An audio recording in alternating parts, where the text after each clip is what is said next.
Kaj so torej zelena delovna mesta? Zelena delovna mesta so na političnem dnevnem redu že nekaj let. Ko smo v Manoteri v okviru projekta Spodbujamo zelena delovna mesta pripravljali analizo Zelena delovna mesta stanje, potenciali dobre prakse, smo ugotovili, da enotno sprejete definicije na mednarodni ravni še nimamo.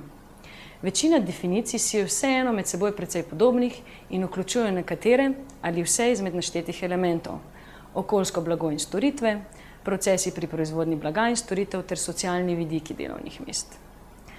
Pri definiranju zelenih delovnih mest smo se odločili, da je manj pomembno, v katerih panogah se ta delovna mesta nahajajo, pomembna pa je vizija razvoja, ki jo udejanjajo. Zato smo jih opredelili kot delovna mesta, ki podpirajo prehod v zeleno gospodarstvo in trajnostno družbo. Torej lahko rečemo, zelena delovna mesta podpirajo prehod v zeleno gospodarstvo. No, zeleno gospodarstvo pa je že natančno opredeljeno.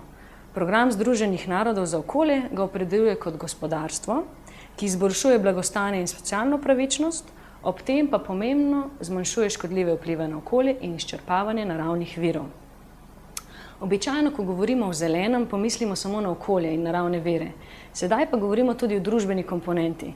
Ta definicija zelenega gospodarstva postavlja blagostanje in socialno pravičnost celo na prvo mesto. No, ko govorimo o škodljivih vplivih na okolje, spomnimo, to so izpusti v zrak, vodo in zemljo, odpadki, zmanjšanje biotske raznovrstnosti in ogrožanje habitatov, zvočno in svetlobno onesnaženje, vpliv na krajino. Naravni viri pa so surovine, energenti, voda, rodovitna prst, oceani, zrak. Ko govorimo o zelenih delovnih mestih, govorimo o delovnih mestih, kjer se proizvajajo družbi in okolju prijaznejši produkti in storitve.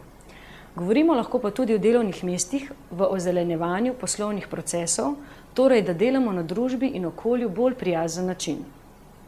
Na področju ozelenjevanja poslovnih procesov pa moramo biti pri označevanju delovnih mest kot zelenih nekoliko previdni. Niso namreč vsa delovna mesta, ki prispevajo k povečanju energetske ali snovne učinkovitosti, avtomatično zelena. Tak primer je na primer proizvodnja električne energije iz premoga, ki ima ogromne škodljive vplive na okolje in zdravje ljudi.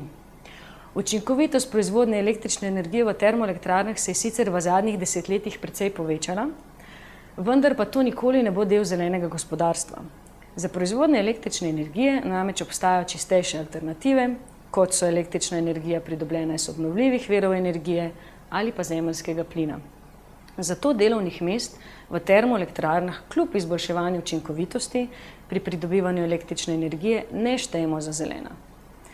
Iz tega primera vidimo, da je meja med tem, kaj zelena delovna mesta so in kaj niso, včasih zabrisana, pri čemer so posebno problematične izrazito okoljsko škodljivo gospodarske dejavnosti. V takih primerih si pomagamo z naslednjim razmislekom. Če za nek izdelek ali storitev z velikim vplivom na okolje obstaja izvedljiva alternativa z nižjim vplivom na okolje, potem delovnih mest v ozelenjevanju takšnega proizvodnega procesa ne štejemo med zelena delovna mesta. Za konec lahko strnemo definicijo v naslednji stavek. Zelena delovna mesta so dostojna delovna mesta v zelenem gospodarstvu in v ozelenjevanje procesov v drugih sektorjih, kjer čistejše alternative ne obstajajo. Za razumevanje koncepta zelenih delovnih mest pa si je definicijam v podporo dobro pogledati navdihujoče primere dobrih praks.